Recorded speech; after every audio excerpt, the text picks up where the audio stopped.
Hi, my name is Jared, and this is Horror Obsession. Today, I want to talk about zombie movies.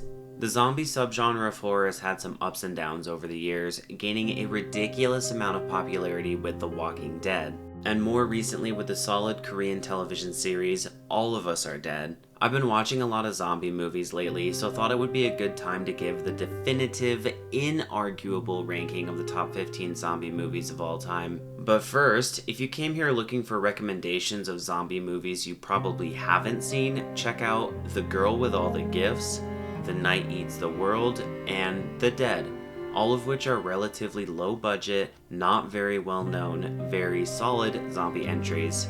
Alright, with that out of the way, let's get started.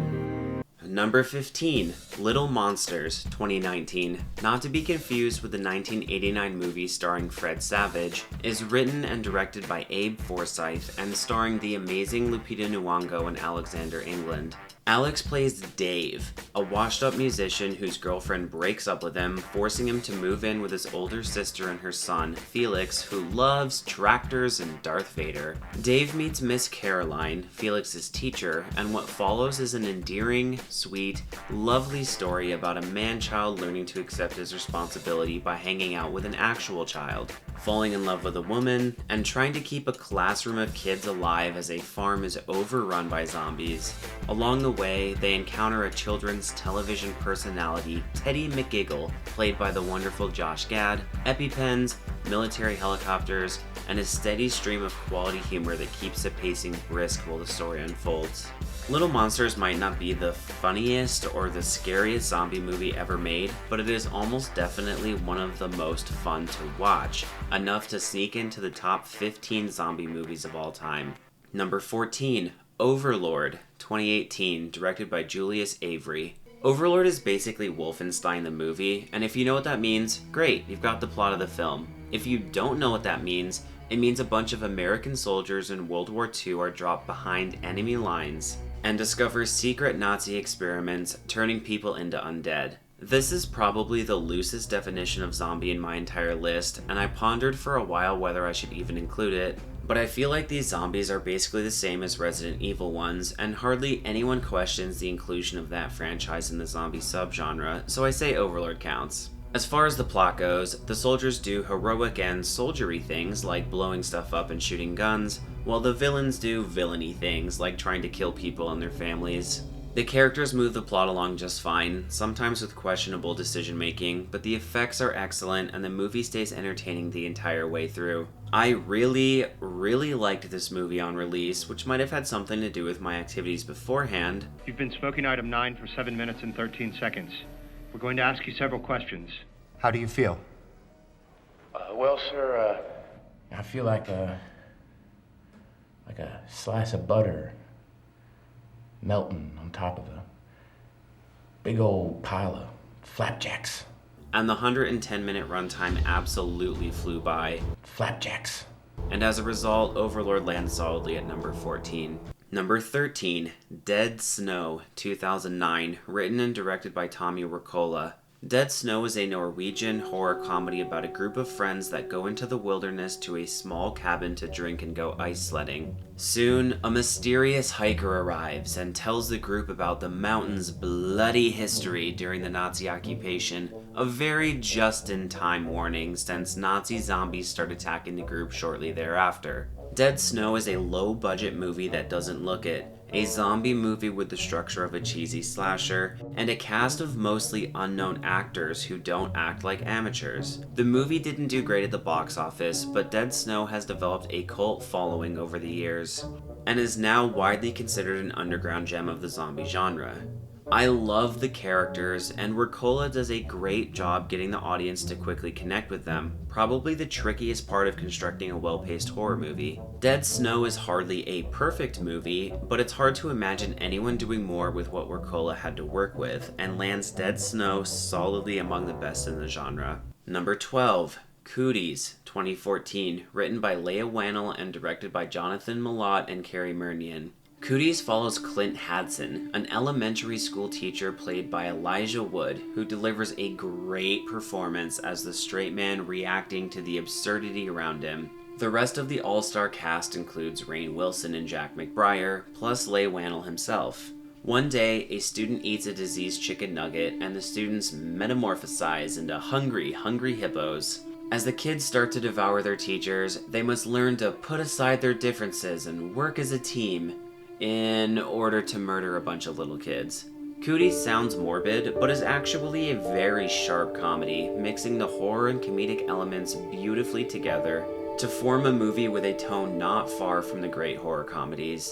There are some jokes which fall flat, and the story can feel a bit stale at times, but these minor gripes are holding this movie back from being a top 5 zombie movie of all time, and they're not nearly enough to drop this movie any lower than number 12. Number 11, Resident Evil 2002, written and directed by Paul W.S. Anderson. Resident Evil stars Milla Jovovich as Alice, a special ops agent with amnesia, a classic silly trope that would be used in another movie in 2002 named The Bourne Identity.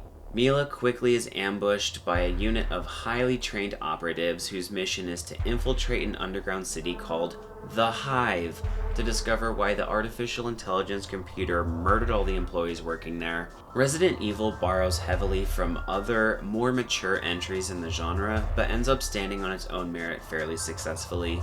Resident Evil is more entertaining than it is brilliant, but as far as entertainment value, it's hard to top this film. I had this movie on VHS back in the day and watched it all the time, much to my parents' dismay, and have always loved survival horror, so you can see why this movie appealed to me. There are a bunch of movies in this series, none of which I would describe as being good, besides this one, but it sure is a good one, and nearly cracks the top 10 for me. Speaking of which, number 10, The Return of the Living Dead, 1985, written and directed by Dan O'Bannon. The Return of the Living Dead is another cult classic, initially doing alright at the box office and grossing $14 million on a $4 million budget, but really picking up steam as time went along. The movie follows 2 lovable but stupid warehouse employees as they bumble their way through a dangerous situation, unwittingly releasing toxic zombie gas on the nearby area. As the zombies increase in number, they discover that not everything they saw in the movies is true. The Return of the Living Dead seeks to pave its own path and distinguish itself from the rules of the Romero Night Dawn Day trilogy, specifically referencing rules established in those movies as being false in this story. I love this premise since it leaves the audience guessing as to what rules the characters need to follow in order to survive the growing number of living dead. Knowing exactly how the zombie rules works allows the viewer to scoff at the characters' decisions. We know shooting them in the head kills them, so just shoot them in the head. But this movie turns that same sardonic tone back at you and says, "Oh really? Well fuck you. Turns out that doesn't work and now you're dead." This is also the movie where zombies first start eating brains, a trope which has continued in the collective consciousness despite almost no one knowing where it came from. A very solid movie all around and an absolute blast, placing it in the lead-off spot of the top 10. Number 9, Night of the Creeps, 1986, written and directed by Fred Decker, described as, quote, science fiction horror comedy on IMDb, which is to say this movie is all over the place. Some movies try to do too much and end up doing nothing, but this movie juggles the multiple elements very nicely and ends up succeeding at exactly what it wanted to do, which was pay homage to the B movies which preceded it. Night of the Creeps has aliens, criminally insane mental patients, fraternity hazing, cryogenic labs, alien slugs, and plenty of carnage. The performances are all perfectly fine, but Night of the Creeps really shines by inviting the viewer into this bizarre, gory fantasy world which appears on the surface to be a familiar suburban setting. Everyone wants their boring, mundane lives to be spiced up a bit, though Night of the Creeps creates more of a nightmare than a dream, typical for a horror movie, but it is exceptionally interesting and watching the story unfold is an absolute delight. Number 8.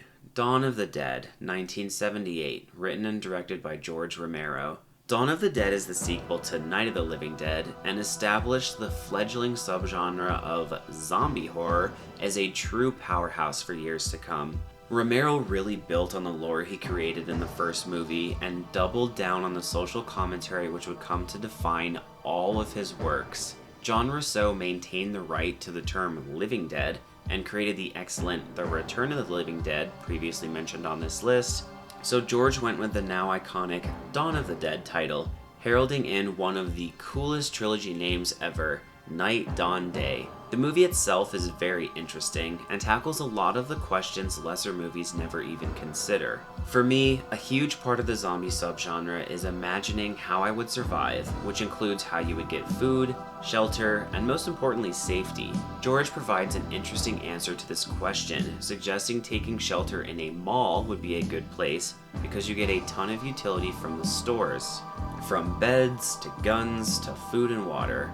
Following along as the cast attempts to clear out and then lock up the store is a delight, and one of my favorite sequences in any zombie movie ever.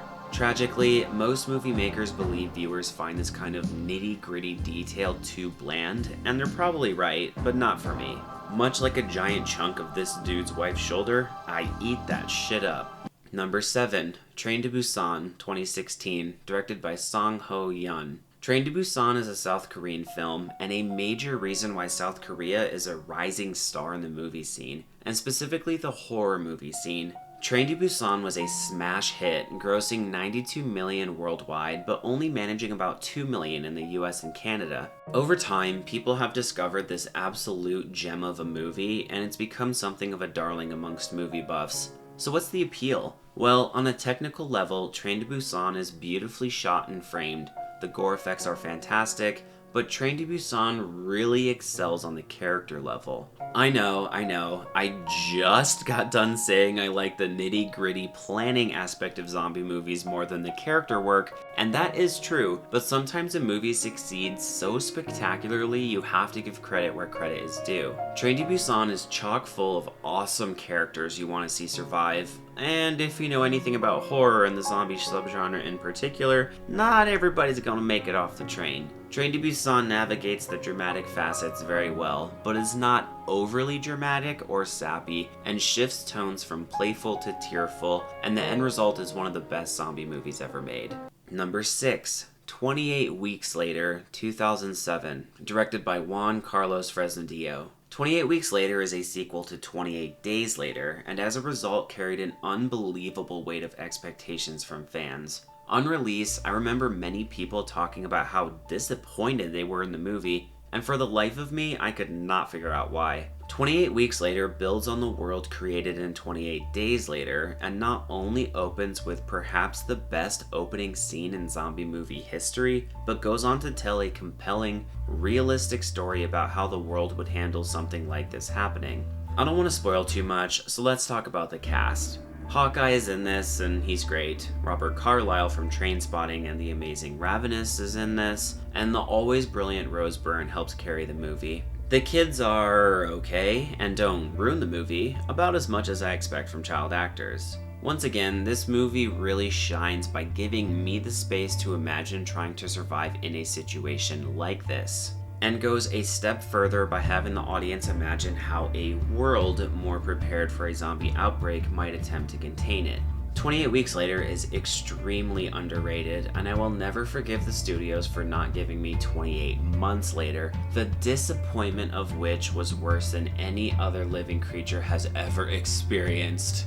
Number 5, Dawn of the Dead, 2004. Directed by Zack Snyder in his directorial debut. Some of you out there are probably thinking, Jared, you can't rate the remake higher than the original. The Romero Dawn is so much better. The way it critiques consumerism and provides an existential framework upon which it builds a narrative is far beyond anything in this trashy money grab sequel. To which I would say, 2004 is a better movie.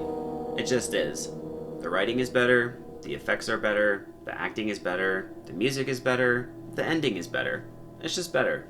Before you go all Will Smith on me, this movie was written by James Gunn, so chill out. I can't be the only one who thinks the writing is better. Ving Rhames is amazing as the tough, battle-hardened cop. Sarah Polley takes a break from her endless stream of A+ indie performances to play the protagonist. I'm the protagonist. And even Ty Burrell from Modern Family makes an appearance. This movie gives the audience room to live in its world and spends enough time on the logistics of living in a zombie world to make it all seem realistic, while still keeping the pacing up enough to entertain the masses. And the end result is a movie that is somehow better than an all-time classic, and is a top 5 zombie movie of all time. Number 4, Night of the Living Dead, 1968, directed by George Romero. Night of the Living Dead is sometimes considered the first zombie movie, and I think it is the one that dragged the term zombie into the public awareness, as well as establishing almost all of the rules still followed by modern films. But true film historians, aka huge fucking nerds like me, will say that White Zombie, 1932, starring Bela Lugosi, was the first zombie movie. Night of the Living Dead still has its place in zombie history, but what I love about it is the movie itself. I mentioned earlier that I love movies that focus on the survival aspect of the zombie apocalypse, and this movie is the OG of that. They are using the materials available in an isolated farmhouse to survive the best they can with the limited information they have, and they are trying to gain more information about the zombies via television and radio. There is excellent philosophical conflict between Ben and Harry, both making compelling cases regarding the safest place to hide. Barbara's a notable downer, as she is hysterical and useless the entire film. I screamed, "Johnny! Johnny, help me! Oh, help me!" And he wouldn't let me go. He ripped. But other than that, the rest of the film is interesting, compelling, and unlike almost every other film on this list, it didn't copy its homework from someone else. Number 3, Zombieland, 2009, directed by Ruben Fleischer. You can probably guess by my list, but I tend to lean towards the zombie comedy rather than a zombie drama, and Zombieland is hilarious. The jokes aren't really laugh out loud funny, but they are very, very funny, though it is often derived from the situation rather than a punchline. Sorry. 1 second. It's a double barrel. Sorry. Okay. All of the 4 core cast members are brilliant in their roles, and the writing is exceptionally sharp. Jesse Eisenberg's character being neurotic and narrating his rules of survival to us was a brilliant way of delivering exposition, and pays off wonderfully at the end of the film when he revises a rule, bringing his character arc full circle. Everything about this movie is so enjoyable, it's almost criminal. The cameo at the midpoint is so perfect, as is the simplicity of the plot. They all have bizarre, nonsensical goals, including getting a Twinkie and going to an amusement park. The characters refer to each other by the name of the city they are traveling to, but along the way they learn that the journey is more important than the destination. Giving the characters such absurd motivations hammers home the theme. In the endless search for a sense of belonging, don't forget to look where you already are. Zombieland is about as fun as I have ever had at the movies, and I have absolutely no regrets putting it this high on my list. Number 2, 28 Days Later, 2002, directed by Danny Boyle. 28 Days Later has the distinction of being one of the films that changed the trajectory of the horror universe forever. You see, up until the release of 28 Days, zombies were slow. They were really fucking slow.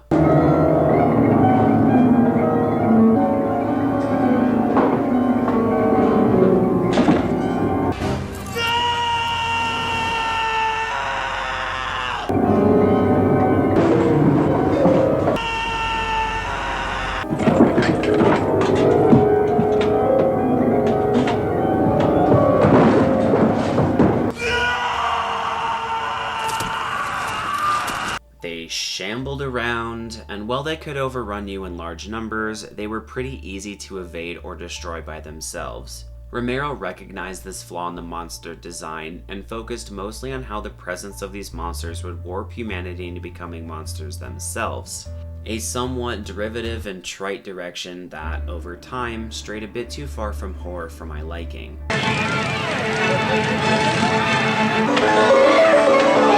28 Days recognized the potential in the subgenre and decided to make that shit scary again. Along came the fast zombie, and a whole new era began. 28 Days zombies are not slow, and in fact, incredibly fast. They will run your ass down or come crashing unexpectedly through a window, and before you have time to say brains, you're going down as first and second breakfast. These are the kinds of zombies you can imagine actually destroying the world, and in order to ground the story and realism even further, Danny decided to make the zombies be infected with a virus. There are some people out there who think this makes them not zombies, but they are. Evolution is a thing in the animal kingdom, and it is a thing with ideas, and a zombie being a human infected with a special kind of virus is the next evolution of zombie lore, and has been copied a bunch of times since. I can't say enough good things about 28 Days Later, and will say that it is easily the scariest movie on this list. Number 1, Shaun of the Dead, 2004. If 28 Days is the scariest movie on this list, Shaun of the Dead is the funniest. Written by Simon Pegg and Edgar Wright, and directed by Edgar Wright, Shaun of the Dead is one of the most brilliantly written films I've ever seen. While Zombieland focused on the theme of journey over destination, Shaun of the Dead established a similar theme of being content with the boring. Wow, you're thinking, that is some lazy, stonerish, pseudo-intellectual nonsense, and you're kind of right. Shaun of the Dead tells the story of a man's life for a day, including some terrible mistakes which lead to his girlfriend breaking up with him, and then tells the exact same story except there are zombies. His life is so routine, he manages to walk down to the corner shop without noticing a ton of obvious bloody signs, a hilarious commentary on the monotony of our everyday lives. Also brilliantly shown in the opening credits.